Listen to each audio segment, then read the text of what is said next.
The biggest trending story today is Threads, a new app by Meta being called the Twitter killer. It's very much like Twitter. It's linked to Instagram, and within hours of its launch, it had more than 16 million subscribers. A few days back, we told you about the rivalry between Elon Musk and Mark Zuckerberg. They wanted to have a cage fight that may or may not happen physically, but they are fighting for sure. And whoever wins, you and I are losing. On Vantage tonight, we'll tell you why.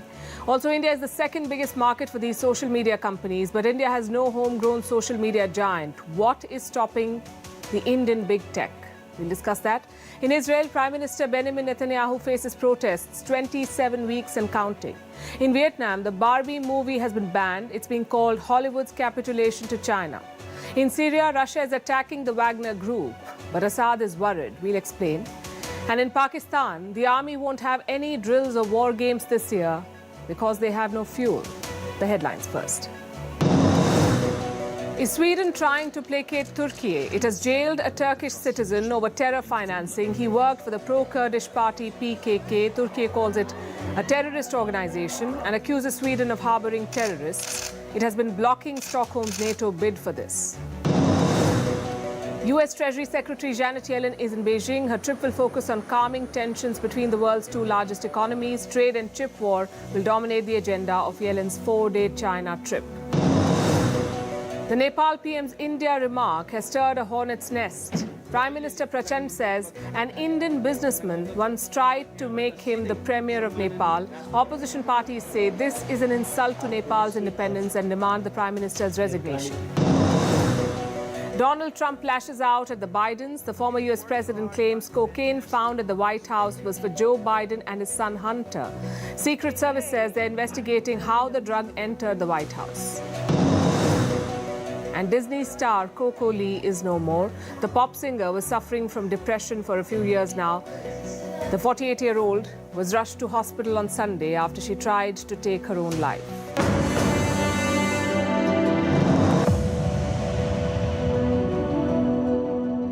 The unthinkable has happened. Twitter is no longer a monolith.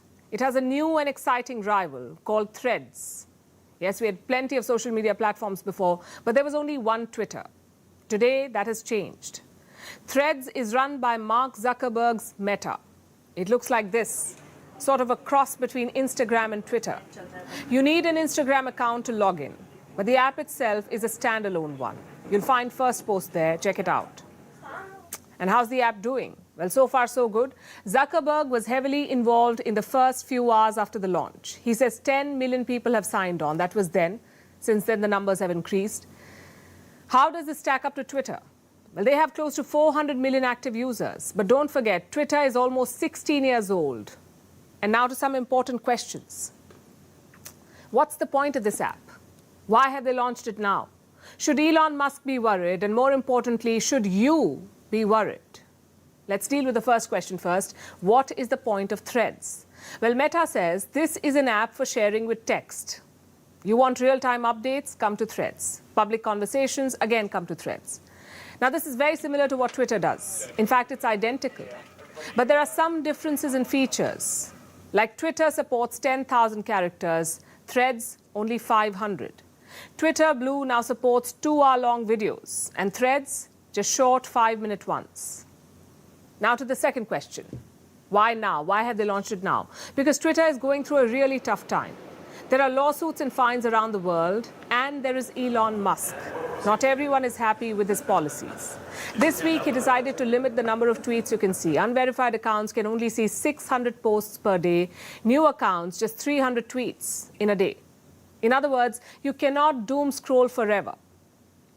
Musk has also decided to put TweetDeck behind a paywall. His end goal is this, to turn Twitter into a paid service. Beyond all this, you also have the political issues. Elon Musk has brought back all the banned Twitter accounts, the likes of Donald Trump and Jordan Peterson. So those on the left side of the political spectrum are unhappy. They say Twitter is a toxic place, as if it wasn't before. But either way, this is what they say, and this is where things stand. And Instagram's top boss has been watching all of this. He says Twitter's volatility has opened a window for them. Their own executives are not shying away from the comparisons. The comparison between Twitter and Threads. Some are calling it Twitter but sanely run. Well, it's just begun. Also, Mark Zuckerberg needed something new. He was worth $140 billion in 2021, and now just over $67 billion. His metaverse strategy had backfired badly. So this is the new bet. Which brings us to question number 3. Should Elon Musk be worried? Well, from the looks of it, yes. He paid $44 billion to buy Twitter. Back then, it had a monopoly on public conversations, but it doesn't anymore. Plus, the idea of linking Threads and Instagram is a good one. I mentioned that Twitter has 400 million users. Guess how many users Instagram has? 2.3 billion active monthly users.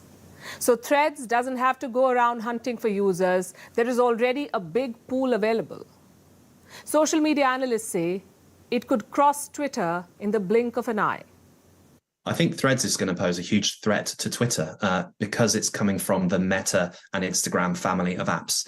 Instagram has 2 billion users compared to around 250 million of Twitter, so it's about 10 times bigger already. So if only 1 in 10 Instagram users tries using Threads, it's overtaken Twitter in the blink of an eye.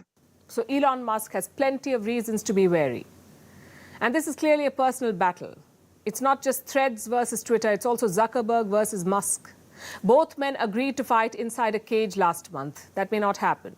But this digital battle is equally entertaining, and it's happening. Musk hasn't said much today. One Twitter user said that Threads has copied Twitter's interface.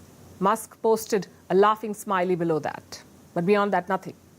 Zuckerberg, meanwhile, is taunting Musk. His last post on Twitter was in the year 2012. But today he tweeted again, this famous meme of 2 identical Spider-Mans. So to answer my question, yes, Elon Musk should be worried. And now to the final question. Should you be worried? I think we crossed that bridge in the last decade. We should have been worried then. We should be worried now. On this show, we always talk about geopolitical rivalries, India versus China, China versus the US. All of that pales in comparison to big tech. These companies are worth billions of dollars. Some of them are bigger than national GDPs. Around 32% of the world population is on Instagram, 32%. Almost every world leader is on Twitter. These companies know all about your personality and your choices. And some of it is harmless, yes, like your music taste or the kind of food you like. But some of it is downright dangerous. Facebook knows whether you're pro-abortion or anti-abortion. It knows whether you believe in climate change or not, whether you support radical ideologies or not. That's a lot of power for anyone, especially private companies. If Elon Musk wants to, he can flood Twitter with one type of content, say about climate change. If Zuckerberg wants to, he can flood Threads with another type of content, say systemic racism. And these companies have been known to do this. They've done it before. Remember the Cambridge Analytica case? They collected personal data from millions of Facebook users, and this data was used for political advertising. Same with Twitter. It's been accused of bolstering hate speech. So let's not get carried away with these cage fights and billionaire rivalries, because these men are gathering unimaginable power. Cambridge Analytica was in the 2010s. Today, we are even more addicted to social media. These are bigger beasts. So there's no saying what the outcome will be. So what should you be doing? Well, at this point, there's very little that you can. Abstaining from social media seems pointless. So we're better off asking governments to do something. They know how powerful big tech companies are. They also know how dangerous they can be. But vested interests keep them from taking action. Some leaders like Elon Musk's so-called free speech absolutism. Others like that Zuckerberg is taking on Elon Musk. So there's no saying how things will evolve in the next couple of weeks. A lot depends on word of mouth.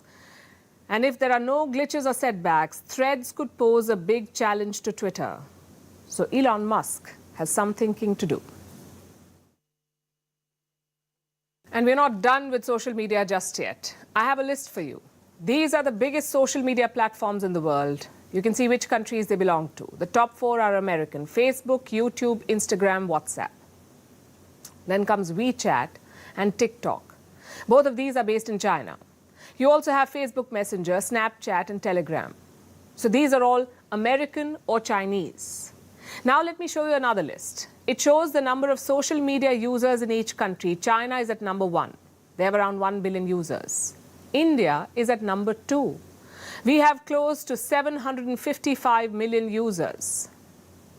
Then comes the US, Indonesia, Brazil, Russia, and Japan. Now, if you contrast these two lists, there's a story.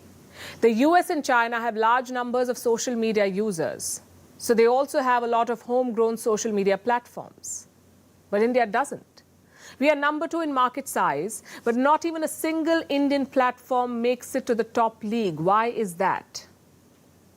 And to be clear, Indian social media platforms do exist, like ShareChat, based in Bengaluru, or Koo, which was supposed to rival Twitter.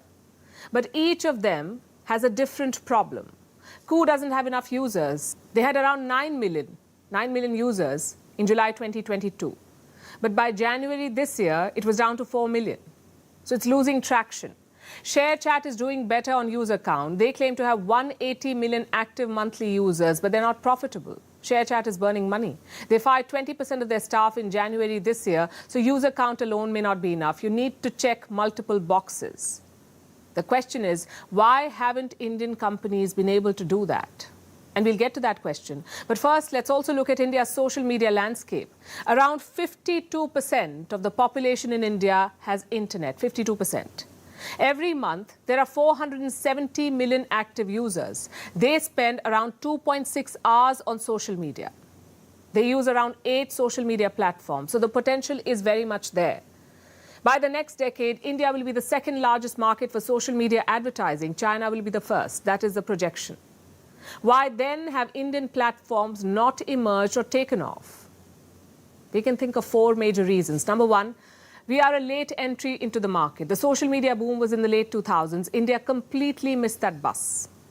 We can still catch up. But for that, you need a revolutionary feature or addition. Like TikTok, it came up with short videos. WhatsApp came up with direct messaging. Twitter became a town hall. So far, Indian companies have failed to do that. Most of them have only replicated foreign social media platforms. So that's one reason.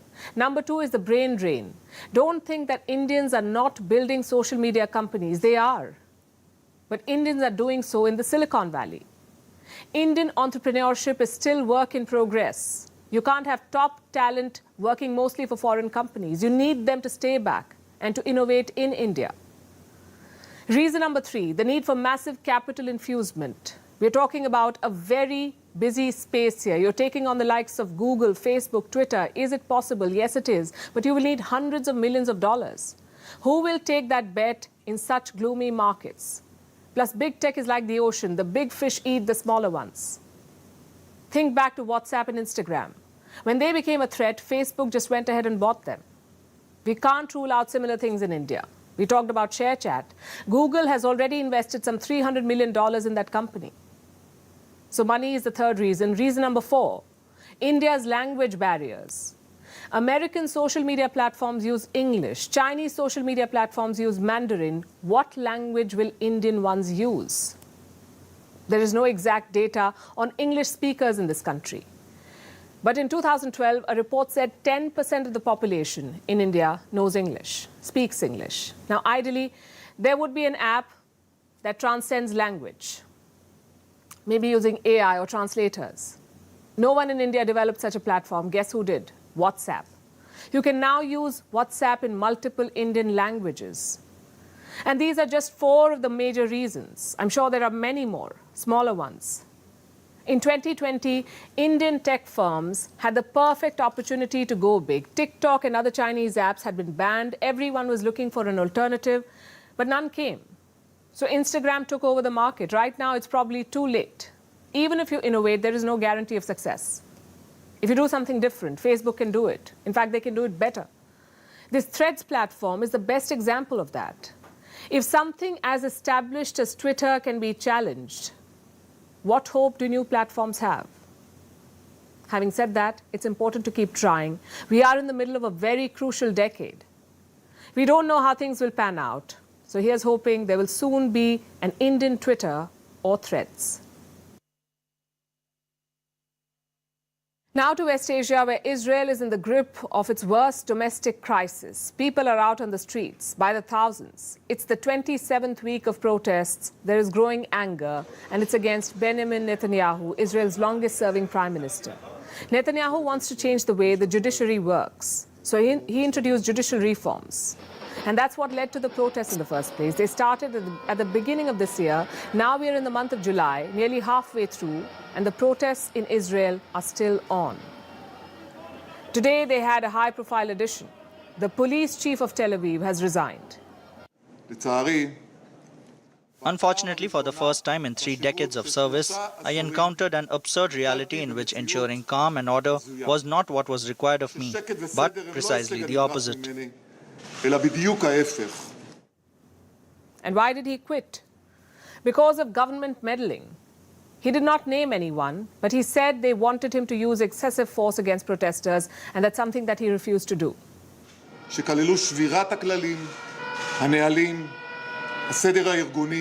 I could not meet the expectations of the ministerial echelon, which included breaking the rules, procedures, organizational order, and blatant interference in decision-making and operational discretion. So no names, but no prizes for guessing who he was talking about. This man, Itamar Ben-Gvir. He's the National Security Minister. He's a hardliner. In the past, he's been convicted for incitement. Ben-Gvir joined Netanyahu's new coalition in the month of December. It was a move that alarmed many. When elected, Ben-Gvir wanted more control over the police. In March this year, he demanded tough action against the protesters.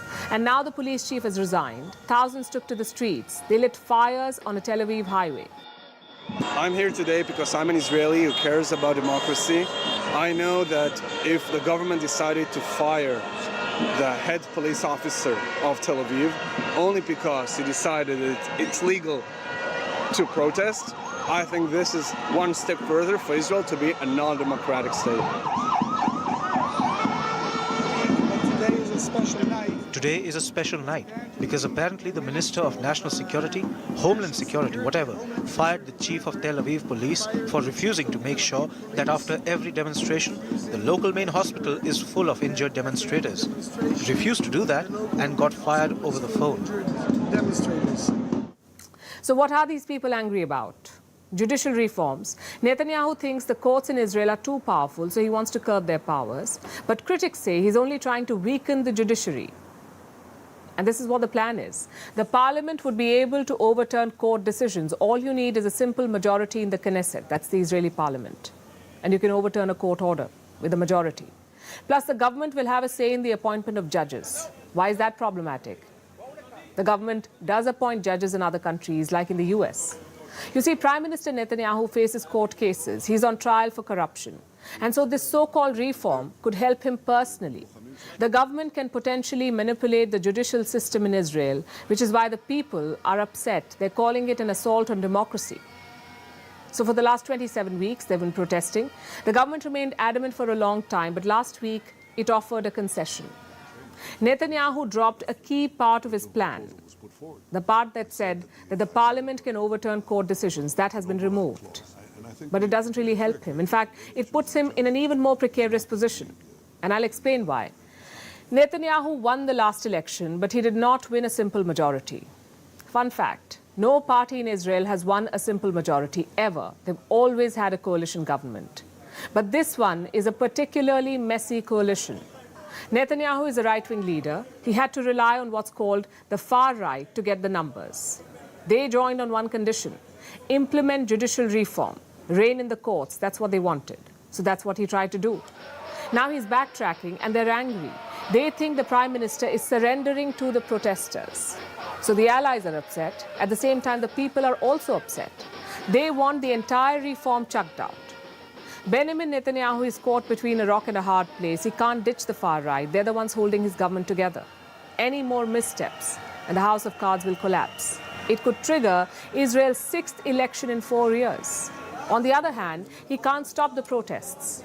His Western allies are already calling him out. Even his staunchest ally, the United States, is unhappy. A raid in Jenin may have dominated the headlines for a few days, but he can't make the protests go away. Does this mean the end of the road for Netanyahu? Well, that's what many think.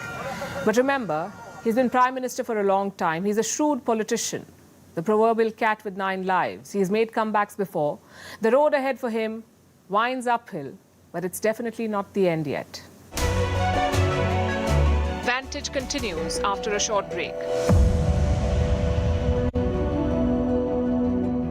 Of breaking news.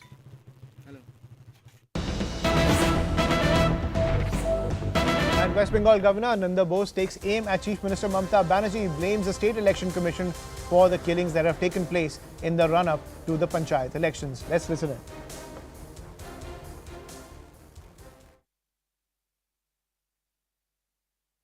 Bangore, Basandi, Kuch Bihar, Murshidabad, Purulia. Who is responsible for this? Who is responsible for this? Who is the killer? Will the State Election Commission...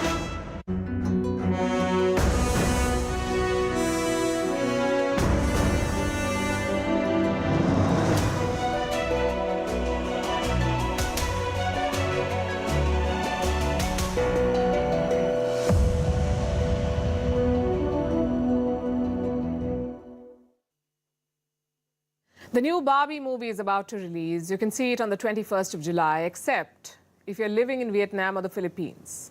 Vietnam has already banned the movie. The Philippines is considering it. The question is why? Why do these countries have a problem with a movie on dolls? The answer is maps.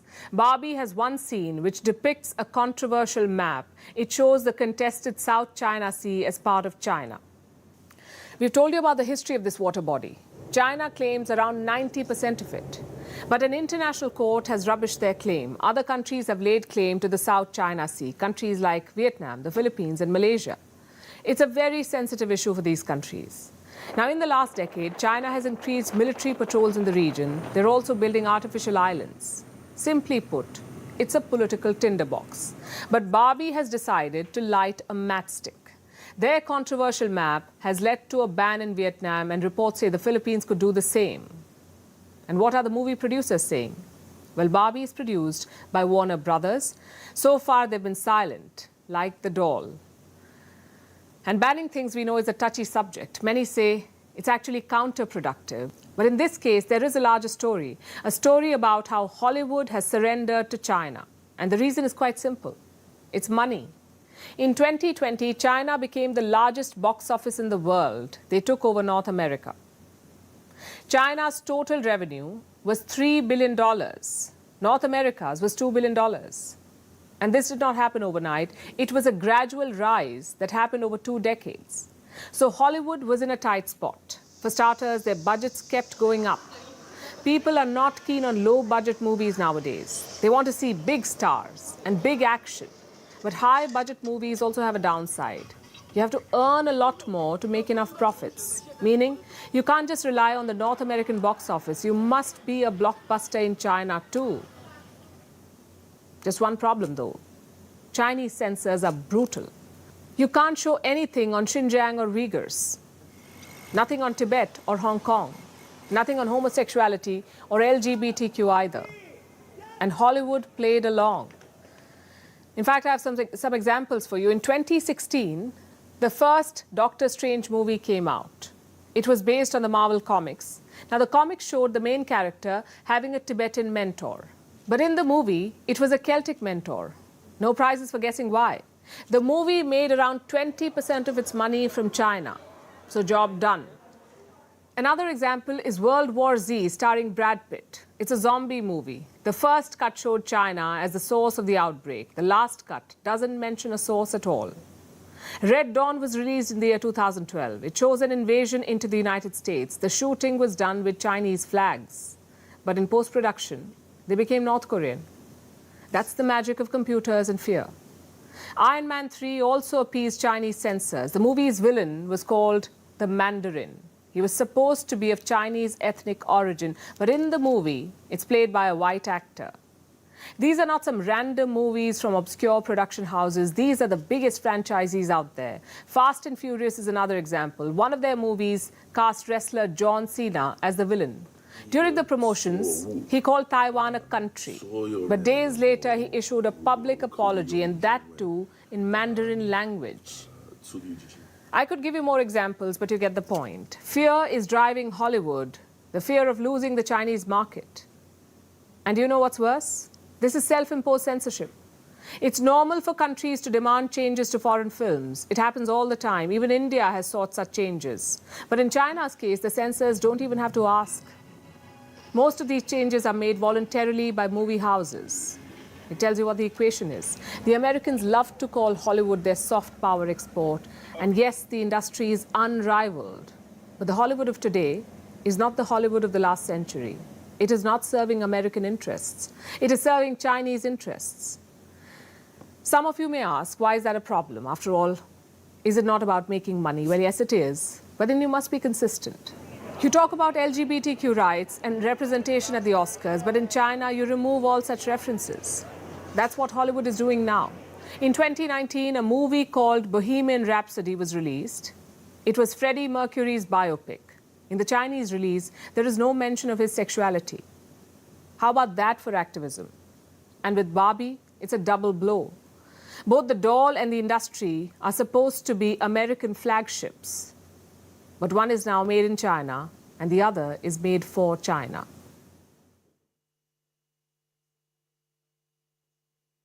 And now to the latest from Pakistan. It's a military with a country. And reports say this military will conduct no drills or war games this year.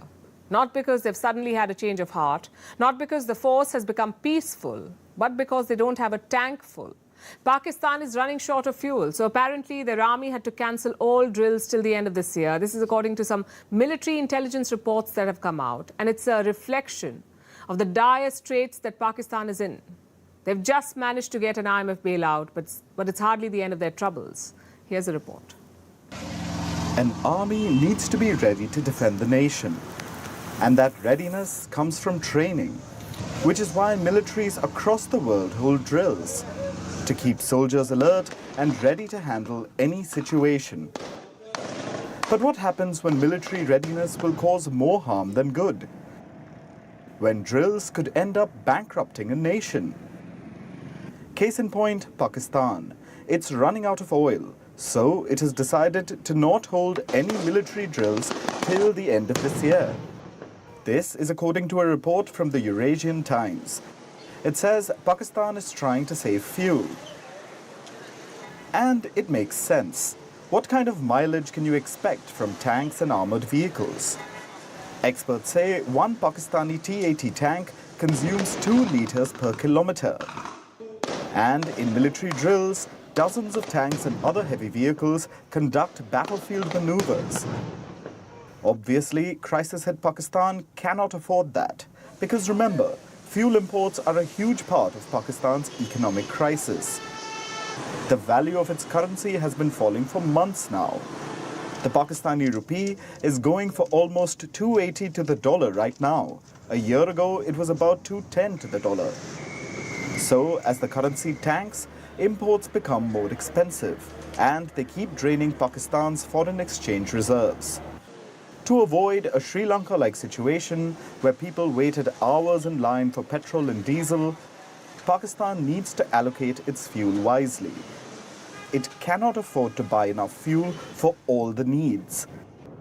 So it must cut down somewhere. So it has cut down army drills, which is surprising because the army gets priority in Pakistan. It is, after all, an army with a country. It has been ruled by generals for half of its existence. So, how did the axe fall on this all-pervasive institution? There are a number of reasons, starting with the need for combat readiness. Look at Pakistan's neighbors, Taliban-controlled Afghanistan, Iron Brother China, and India. The Taliban are unlikely to invade. They have their own problems. China won't. It has already turned Pakistan into a colony. And India never invades. It has fought 4 wars with Pakistan. All of them were started by Pakistan. So Rawalpindi can rest assured that its eastern border is secure, which is why the military drills can be stopped. Fuel can be saved. Also, live ammunition. It's fired during drills and it costs money. So by stopping the drills, Pakistan will be saving millions. And this isn't the first time they're doing it. Reports say they did the same last year. The military was observing dry Fridays. Dry of a different sort. Military vehicles were parked on Fridays to save on fuel. Rahul also returned over $10 million to the government. This money was meant to purchase equipment.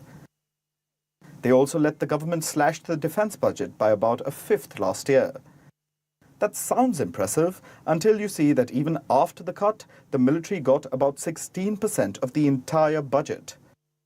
You can't really expect much more from Pakistan's bloated military. So even the cancellation of drills is a cause for celebration in Pakistan. So Pakistan may be worried about its own army, but Russia is concerned about a private army, the Wagner Group. We told you about their short-lived rebellion and how the Wagner chief was exiled to Belarus. As we speak, he happens to be in St. Petersburg in Russia. Not sure what he's doing there. But we can tell you what Moscow is doing. They're going after his troops, and that too in Syria. The Putin-Prigozhin fight may have started in Russia, but its new battleground is Syria, a country that has been in the grip of a civil war for more than a decade, but this one could be deadlier. You see, Wagner forces were everywhere. Syria, Sudan, Mali. They had a strong presence in West Asia and Africa. They still do. And all this while, they did Moscow's bidding. They kept a grip on troubled regions. They countered Western influence here. And Syria was one of their first operations abroad. It began in 2015. That's when Wagner deployed its mercenaries to Syria. They fought alongside Syrian forces. They also controlled oil and gas fields in Syria. Basically, Wagner helps President Bashar al-Assad. He keeps his power, and Russia gets influence in West Asia. This is the arrangement. But when Wagner launched a mutiny against Putin, Assad was jittery. Russia sent its diplomat to Damascus. They assured President Bashar al-Assad. On June 26, the Russian deputy foreign minister arrived in Damascus. This was an unscheduled visit. What did he want? He reportedly asked the Syrian government to not let Wagner fighters leave the country, and soon a crackdown began. Wagner offices were raided in 3 places in Syria: Damascus, Hama, and Deir ez-Zor. Their fighters were reportedly arrested. Reports say a prominent Wagner recruiter was also rounded up. His Russian translator was also arrested. Now, all of these were reports by Western and Arab media. What did Wagner say? Nothing officially, but on their Telegram channel, they denied the arrest of their fighters, although they did not deny the raids on their offices. So what exactly is Moscow's grand game plan here? Will it arrest Wagner fighters? Will it replace them with Russian forces? At this point, we don't know. Replacing Wagner fighters is not going to be easy. It will take time. So is the answer another private army? Well, after that mutiny, Moscow would be wary. Also, when the rebellion happened, a lot of countries condemned it. They expressed support for Putin. Guess who did not? Syria. No statement from them. After all, Assad depends on the Wagner forces. He could not have spoken against them. Wagner also has investments in Syria's oil and gas sectors. It has oil extraction contracts, even oil fields located north of Damascus. According to Russian media, 2 companies are controlled by Prigozhin. In 2018, these companies earned $20 million a month. So what happens to them now, the companies in the oil fields? Removing Wagner fighters would put them at risk. You see, Wagner fought the ISIS to capture them. They can't just be left without any protection. And Syria knows that. So does Russia. So going forward, 2 things could happen. 1, a power vacuum. If Moscow removes Wagner and cannot replace it, other players will enter. That means more instability and more fighting, which is bad. But the other scenario is far worse. Uncontrollable mercenary groups. The Wagner group can turn into a hydra-headed monster. You cut 1 head off, but 2 more will emerge. You remove Prigozhin, but not his men. And Wagner in West Asia becomes an independent branch, a mercenary group that no one really controls. It's hard to say what shape this will take, but whatever it is, we can tell you Russia's troubles are far from over. Now let's turn our gaze to developments within India and how India is choosing to deal with China. Over the past few days, a pattern seems to have emerged, a gradual hardening of stance. India is standing up to China in more ways than one. First, with a rebuke about China's activities in the South China Sea, then by refusing to endorse their Belt and Road Initiative at the SCO summit, and then yesterday by expanding its relationship with Taiwan. They're opening their third so-called cultural center in India. It's a de facto Taiwanese consulate. It will come up in Mumbai, and it's being seen as a message from New Delhi to Beijing. Here's our next report. India and China, the two great Asian heavyweights. Countries that were supposed to reclaim their glory this century. Had they worked together, that may have already happened. But for now, the relationship is fraught with animosity. Ties between New Delhi and Beijing are at an all-time low. The lowest since the war between them in 1962.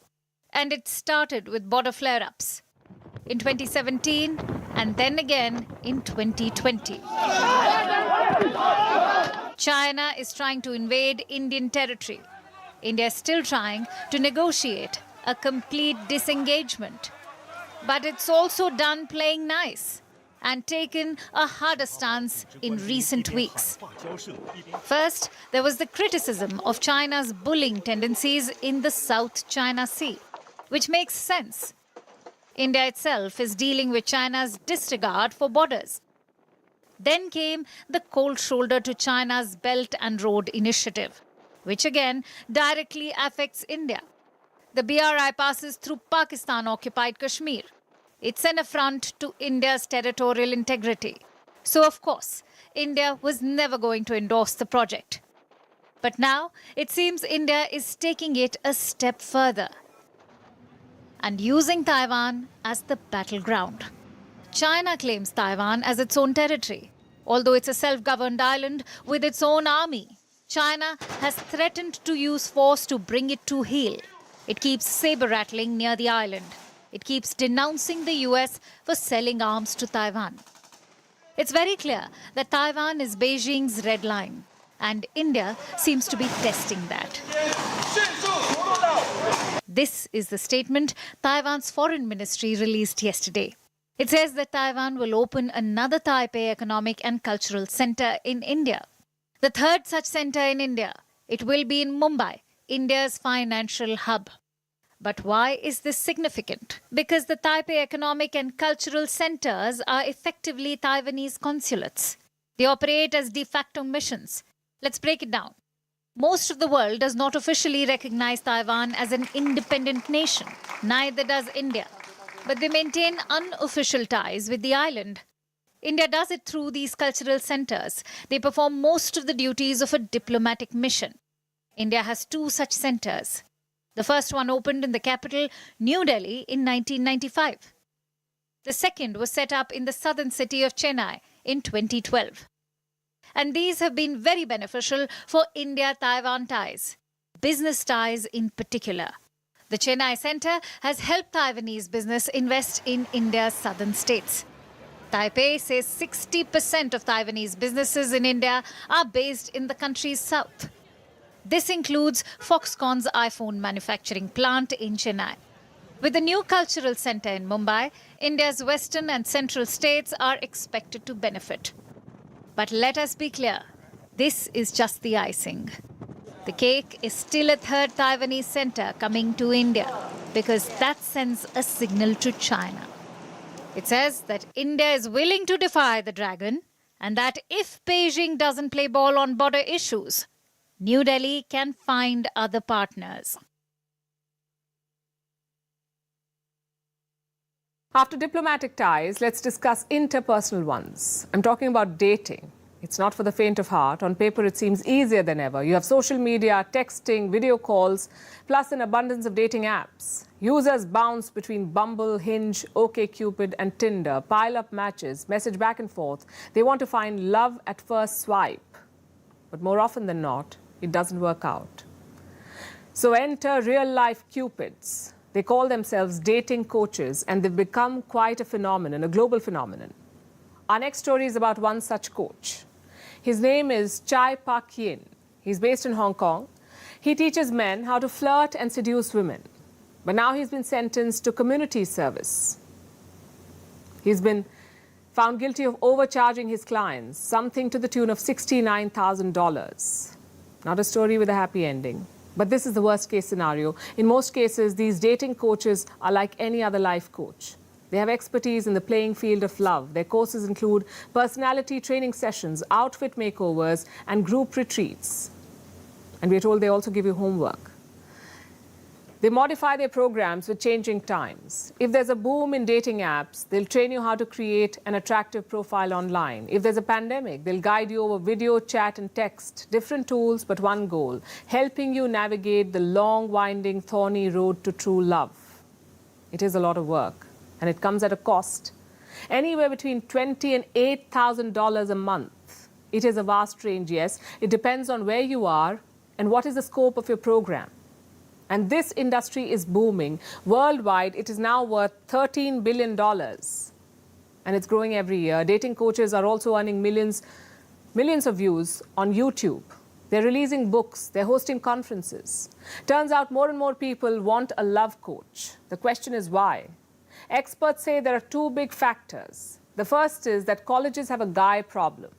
I mean, female university students now outnumber male students the world over. So 54% of college students in the world are women. Apparently, they're looking for dates and they can't find them. Then there are the pitfalls of online dating. It can be toxic. In 2020, 37% of online daters reported facing persistent unwanted contact. 35% received unsolicited sexually explicit messages. So women are seeking professional help for safe dating. And there are obviously other reasons too. But these two trends make dating difficult, especially for educated, successful, single women. And they have, unsurprisingly, become the target market for love coaches, these women, at least in the West. In Asia, it's still a man's world, though, especially in India, where about 80% of the clientele is male. But trends and prices aside, let's ask the golden question. Are these courses worth it? Would you hire a dating coach? Well, it depends on who you ask. Many say they feel happier, more fulfilled. If not in their romantic pursuits, then in their singlehood. Because ultimately, these programs work as confidence boosters. They give the jilted and the brokenhearted tangible, romantic goals. And their love lives a structure, perhaps. In a way, it can be called romantic upskilling. And it's getting more takers by the year, even if the results are not guaranteed. But then again, with love, they never are. And for our last story, let's talk about food. It's one of our most essential needs. We work day and night to put food on the table. A lot of us do. We can't survive without it. And you know what's the biggest threat to our food security? Soil. You can't grow crops without fertile soil. Floods and droughts get worse if the soil is not healthy. But due to constant damage, it has continued to degrade. In some places more than others, like in the European Union, where 60% of the soil is unhealthy. So now they have proposed their first ever soil law. What is this law and how will it help? Our next report tells you. The secret world beneath our feet is mind-blowing. It's an astonishingly diverse ecosystem, home to millions of species of animals, plants, and microorganisms. Roughly 90% of those species are yet to be named. We depend on this magical ecosystem for 99% of our food. Yet, we barely know it. Soil. It's the source of all life on land. But its future looks bleak. Since the Industrial Revolution, about 135 billion tons of soil has been lost from farmland. And within the next 60 years, the world's topsoil will be gone. We have pushed our soil to a worrying state, and over time, its health has grown poor. This is true across the world. But in Europe, the soil is in a terrible state. 60% of it is unhealthy. It takes thousands of years for soil to form, which means urgent protection is necessary. And now the European Union wants to do exactly that. In a first for the continent, the European Union has proposed a soil law, a law intended to undo damage done to the soil. It would require member states to continuously monitor the health of soil, fertilizer use, and erosion. But why was this law required? because soil degradation poses a great threat to humanity, and the biggest risk is towards food security. Healthy soil is the basis for food production. We know this. And over decades, we have abused this fact. Intensive crop production has depleted soil. And think about it. The global population is projected to exceed 9 billion by 2050. There will be competition for land and water resources. So, let alone feeding the growing population, sustaining even current levels of production might be impossible. At best, food will be very costly. At worst, there will be no food. Both quantity and quality will be worse. And climate change won't help. Higher temperatures reduce the level of minerals, protein and vitamins in crops. Already, zinc deficiency affects over 1 billion people across the world. We don't talk about it enough, but it's an existential threat. Especially because what we do with our soil contributes to climate change. Agriculture is one of the main reasons for global warming. It leads to 30% of the global carbon emissions. And you may have learnt this in school, but soil stores carbon. So marginal improvements to soil can help us. So the EU's proposed law has clear benefits, but it isn't perfect. Many say that the law may propose general goals, but it doesn't set country-level targets. Critics say the plan lacks ambition.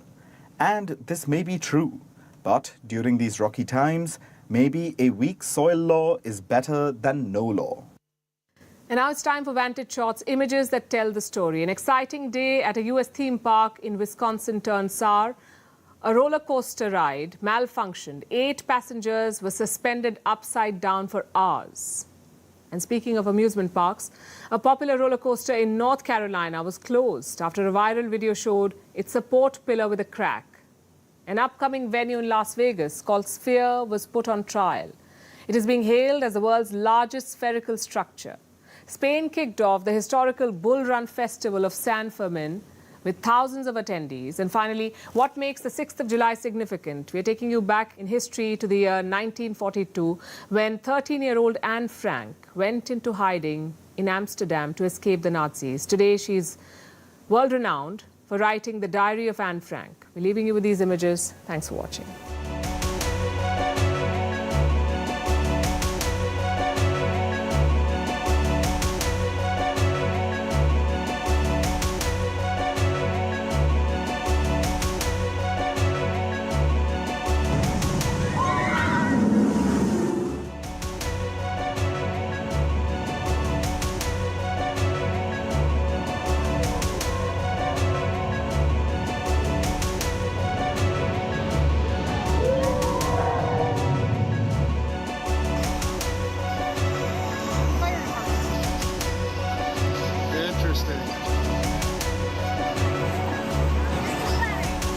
Can't see it. So that guy's up there just talking to the people, trying to keep them calm.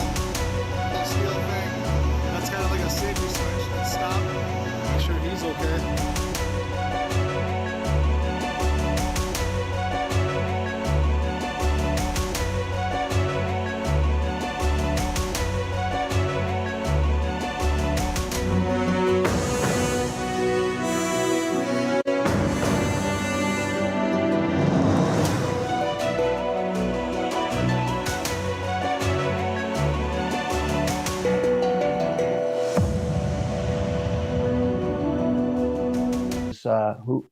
Who was behind this attack. Mm-hmm. So, Klinsman Murati, you know, one of the things that is rather disingenuous in what Mr. Trudeau is saying is, and I think Terry Miliuski is absolutely right, that there is precious little that Mr. Trudeau's government has done. The Indian External Affairs Minister says this is simply vote bank politics. He can't think of another reason as to why any government would, give fodder to these kinds of groups. What do you think is going on here? Why would not a country and a leader who is clearly quoting India, everything from FTA to other economic deals, the Canadian government is quoting India as a destination for its investments, a big market, so on and so forth. What can India do to drive home this point with Canada that this is a core issue. It's not just any protest. This is not a protest against an incumbent government or against a politician or a political party. This is a protest asking for the secession of one part of India. Surely that's unacceptable. Are not unique to India. These are global in their scope. There are many different instances throughout history where we've seen secession movements take hold and motivate that specific demographic to use violence in some cases to get their voice heard. So this is something which India is going through, and it's also very historic. This conflict didn't start yesterday, and it's got many different instances of violence for this phenomenon to increase. When we look at what India can do to actually solve this, first of all, we need to define what solve actually means. Does it mean to actually destroy this this movement and to oppress it and to keep it down, or is there another solution which they can come up with? These tend to be a zero-sum game. Either the government get their way, or the secession groups get their way. So this is a very difficult thing to first of all understand what does success actually mean. The second thing, when it comes time to foreign policy, communication is always very key. This is not only in terms of India-Canada relations, but also we saw violence at the at India House in London, which is down the road from our offices in London. And they are due to have a protest on Sunday, in fact, which is going to be in different capitals across the world. So naturally, safety and security comes first. A strong police presence needs to be there. Protesting in the UK isn't illegal, so this is something that they can do, but it needs to be with.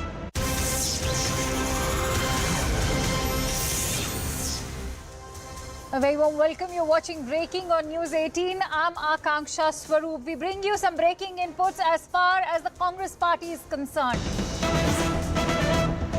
We're now learning that the Gujarat High Court will deliver its verdict on the review petition filed by Congress leader Rahul Gandhi in a defamation case tomorrow. This over his Modi surname remark.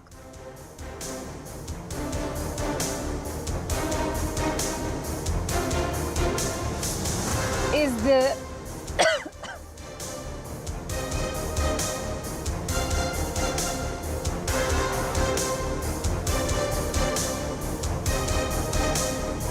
this is the big breaking news that we are getting to you right now. For more details, let's quickly go across to our correspondent Ananya and Pallavi, who are both joining us on the phone line.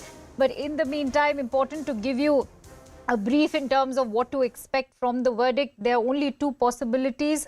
As far as Rahul Gandhi's disqualification is concerned, it could either be stayed. If it is stayed, he will possibly not be disqualified. And if it is not stayed, there is going to be a possibility of Rahul Gandhi perhaps challenging it at a higher bench of the Gujarat High Court. Earlier in March, a local court in Surat had convicted and sentenced Rahul Gandhi to 2 years in imprisonment over a criminal defamation complaint that had been filed by a BJP legislator named Purnesh Modi. For more details, I'm joined by Ananya Bhattagar on the phone line. Ananya, take us through what are the two possibilities that Rahul Gandhi will be facing tomorrow during the verdict. Well, two possibilities that Gandhi faced before. In fact, with this verdict is that, if at all this conviction, the stay on this conviction is granted by, in fact, the Gujarat High Court, then Rahul Gandhi can certainly go back to the speaker and say that, since my conviction has been stayed by, please restore my membership with the parliament, and also can be given out his right to actually fight the 2024 elections. But if that does not happen, Rahul Gandhi would not remain a member of the parliament, which he is still not. But also he will have to approach a higher court, which is since it's a revision petition. Appeal to a revision petition basically lies before either the division bench of the particular High Court, that is the Gujarat High Court itself, or before the Supreme Court. So we'll have to wait as to how Rahul Gandhi actually decides and what happens next in this particular case, since it was a very, very long hearing, almost 2 to 3 days long hearing taking place. Dr. Singhvi arguing for Rahul Gandhi, while there were many questions from the judges as well when this matter was being heard. But finally, when the matter was reserved, it was a long wait for Rahul Gandhi. So we'll have to wait and watch for tomorrow as to what happens. how, what outcome would it be for Rahul Gandhi, whether it would be answering not only political but legal questions, whether Absolutely. Ananya, before I take my next political question from Pallavi, I just want to quickly ask you, at a time when the Chief Justice of India has called he's described the basic structure of the Constitution as the North Star of India's democracy, what are the chances that the Supreme Court will defend Indian democracy at such a time? Well, at this point of time, we'll have to first see the order or in fact Gujarat High Court, and then only somewhere or the other we can discuss as to how and what happens next into this particular case. But tomorrow's order certainly is a very important one, both legally and in fact politically for Rahul Gandhi, because all of it depends on tomorrow's order itself. Right. Pallavi, I'd like to come to you finally. What is the road ahead? Because remember, everybody is talking about the opposition unity, and people, in fact, political analysts have said that Rahul Gandhi's disqualification could prove to be that turning point in Indian democracy. How much rests upon tomorrow's verdict? Well, I mean, Rahul Gandhi particularly has tried to make this a turning point, and in fact, not just him, but the entire party. If you look at Rahul Gandhi's Twitter bio, it talks about him as being a disqualified MP. So they are braving it out. They are not even being apologetic about it. And in fact, Rahul Gandhi himself at repeated press conferences and his interactions abroad has made the point that the only reason why I was unfairly, and this was a harsh punishment given to me, and this was an excessive one, is because I'm the only one who keeps on asking tough questions of the Prime Minister and of this government. So even if his conviction doesn't get stayed, and even if he's not able to contest the 2024 Lok Sabha elections, he's certainly going to be campaigning extensively for the party and make this a point. As far as your opposition unity is concerned, I mean, interestingly, one of the first ones to stand by him was Mamata Banerjee, despite the very not very good relations between the TMC and the Congress. And in all opposition unity meetings in Patna, in Bengaluru, they are of course making the point that anyone who dares to stand up to the powers that be, in this case the central government, is always having to face the wrong end of the stick. So apart from the legal battle, it's a proven political battle is what the Congress party wants to look at it as. All right. Many thanks to you, Pallavi Ghosh and Ananya Bhatnagar, for bringing in all those latest inputs on this news story. CNN News 18 will be keeping a very close watch on this verdict. Stay tuned to CNN News 18. But before we bring you all the latest, we have in fact some more breaking inputs coming in from West Bengal. Now, just ahead of the Panchayat polls and growing poll violence in Bengal, Governor Anand Bose is leaving for a ground zero visit by train tomorrow morning to violence-hit areas in Murshidabad. Remember, this comes roughly 2 days after there was a fresh clash in West Bengal. Having said that, the governor has amply made it clear for quite some time that the information reaching the governor has been filtered and that he would like to get in a sense of what the situation is like on ground zero. For more details, I'm joined in by Kamalika Sen-Gupta on the phone line. Kamalika, while we do understand that the governor wants to have a sense of ground zero, but the fact it would be interesting to see how the TMC reacts to this, because the TMC has already called such an approach a partisan approach, where they have even approached the Election Commission accusing the governor of interacting with BJP campaigners. Absolutely, TMC has reacted very strongly. The National General Secretary Abhishek Banerjee has said that the governor's intellectualism is too high and he should be immediately sent to Manipur, because there more people are dying, and there he should really start off a peaceful. Along with that, he has also said that when Coromandel Express accident took place, why was there no peace room that point of time?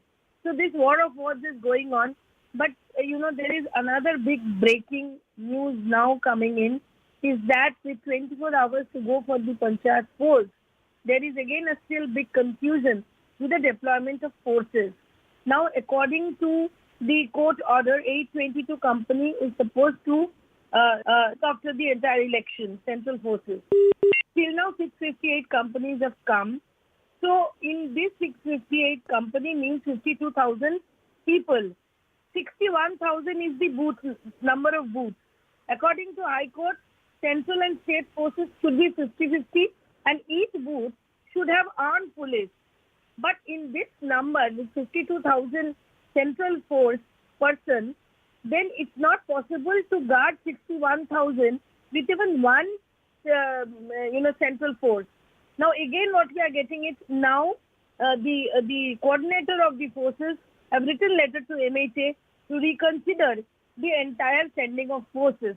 Now, it's a big confusion. Like day after tomorrow is the election, and tomorrow this thing has happened. All right. And then till tomorrow, the picture is not clear. All right. Many thanks to you, Kamalika, for bringing in all those latest inputs. And with that, let's now shift focus over to the war of words that's taking place. This over the UCC. The political war of words over UCC continues to escalate, and Kerala's Chief Minister Pinarayi Vijayan has accused the Congress of resorting to escapist tactics by sidestepping from taking a transparent and unambiguous position on the Uniform Civil Code. This is what the Kerala CM has had to say. Let's quickly go across to our correspondent Neetu, who's joining me on the phone line. Neetu, it's been said that the UCC has brought the opposition unity on a sticky wicket, and that continues to be the case even now. That's correct. We can see Pinarayi Vijayan against the Congress, coming out against the Congress strongly as far as the Uniform Civil Code is concerned. He goes on to ask, what is Congress's position at national level in UCC? Congress is effective and says that instead of stating its stand on UCC, they are resorting to insulting the CPIM, and this is an escape strategy of the Congress. He quotes and says that Congress leader Vikramaditya Singh, who's also the Himachal Prime Minister, has welcomed the UCC. Is this the official position of the Congress? Beyond opposing the BJP in electoral politics, the Congress is reluctant to stand against the Sangh Parivar on issues affecting the country's survival.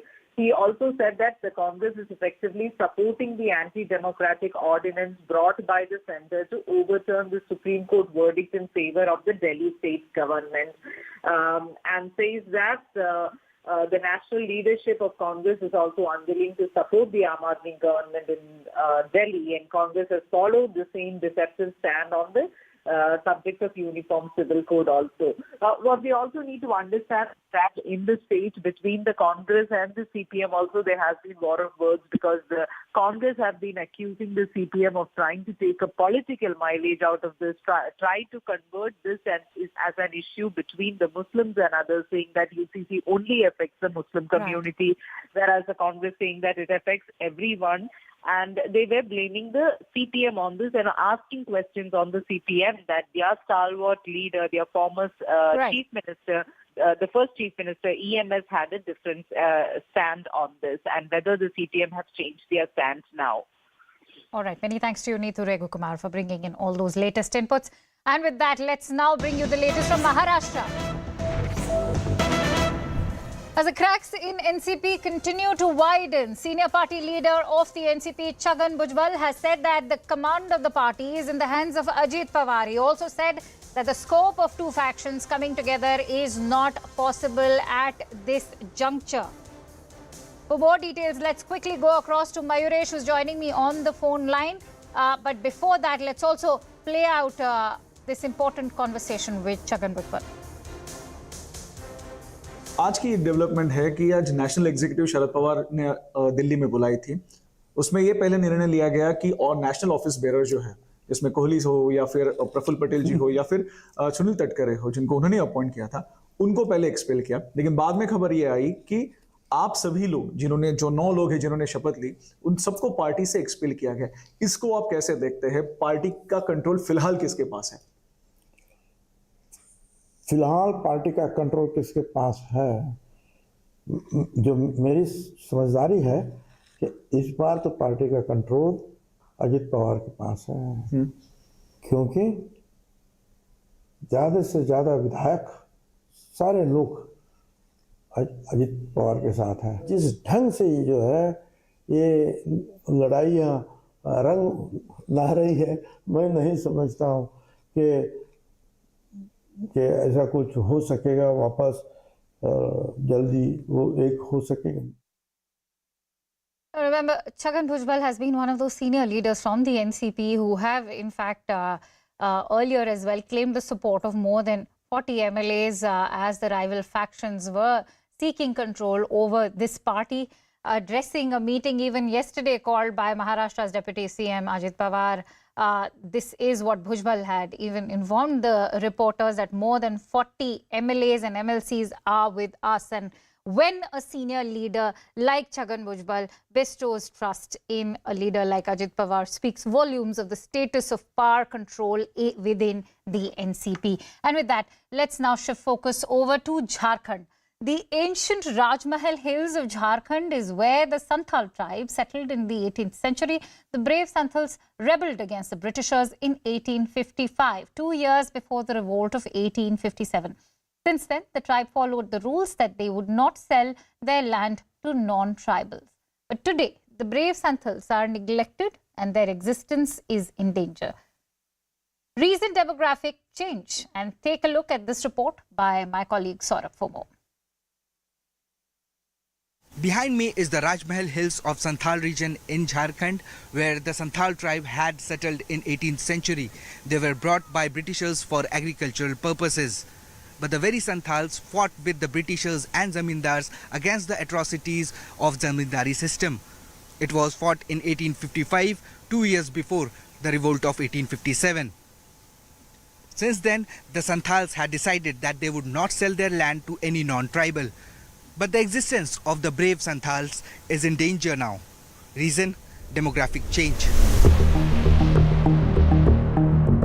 A letter from the special branch of the Jharkhand police has warned of an influx of illegal immigrants from Bangladesh.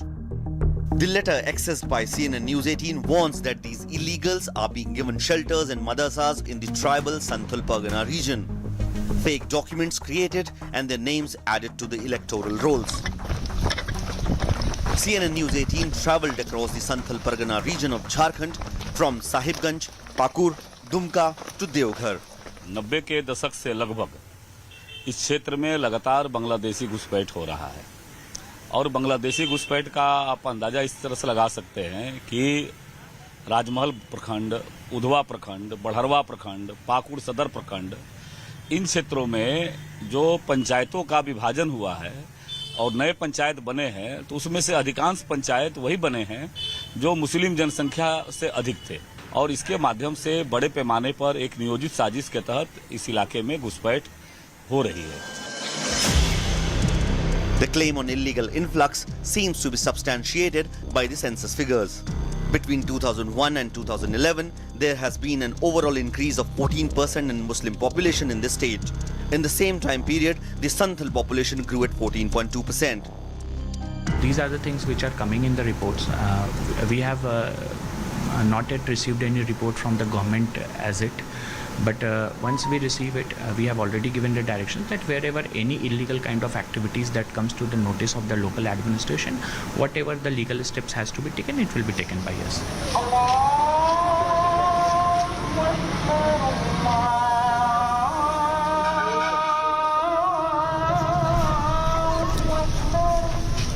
For the BJP, this change in demography is due to Bangladeshi infiltration, a claim the state government denies.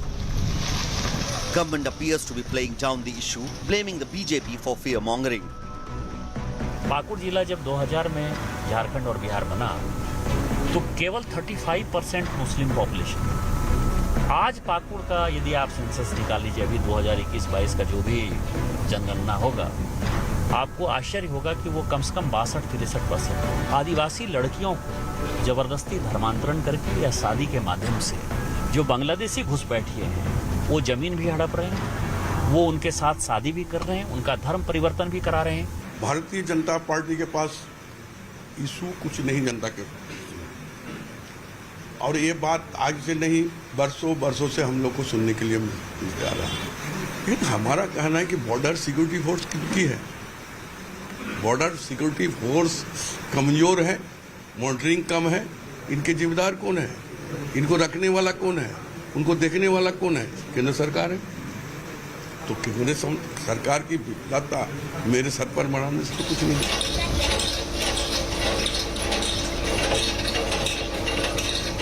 Social researchers, quoting government data, say the Adivasis form the biggest among the migrant population, fleeing from unemployment and poverty. एक तो government jobs काफ़ी कम है और जो भी इस क्षेत्र में जो भी काम करते हैं लोग एक्चुअली मोस्टली पलायन करके महाराष्ट्र, गुजरात और आपका पंजाब पलायन करके ही लोग काम करते हैं। तो यहाँ पर कोई बहुत बड़ा फ़र्क नहीं हो रहा, लेकिन बाहर जाके यही लोग काम करते हैं। Activists allege that these illegal immigrants are encroaching on tribal land, especially in the Sahibganj district. This land in the Nayabasti locality of Rajmahal is owned by J. Tudu, a Santhal. He alleges that his private property was encroached upon by Muslims. Construction of Pakka houses can be seen on this land. We tracked him down and he showed us the papers of that land. He alleged that he was not the only victim. बहुत सारे ऐसे हैं हमारे cast के लोग जो हैं उनकी ज़मीन पे भी काफ़ी सारे अवैध कब्जा हुआ है। ये किसी न किसी रूप से हुआ है, या कोई जमाई बन के कर ले, या कुछ शादी का प्रलोभन देकर कर ले, या कोई दूसरा स्वार्थ देकर कर ले, लेकिन कब्जा वहाँ पर हमारे संथाल ट्राइब की ज़मीन पे काफ़ी कब्जा हुई है। We are here at Rajmahal subdivision of Sahibganj district, and this side of the railway track we can see the land over here, and it's totally tribal land according to the papers what we have got. And now we can see the constructions going on. Some makeshift houses are there made up of aluminium sheets, and brick houses are there. That means that construction of some houses have already begun, and we are learning that these houses belong not of the tribals but from illegal migrants according to the local people here.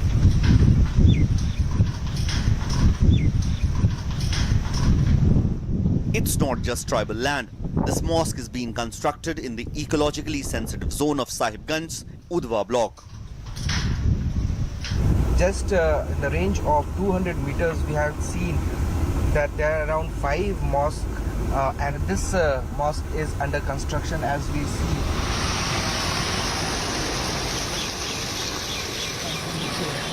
The local MLA says he has raised the issue in the Jharkhand Assembly but has received no response.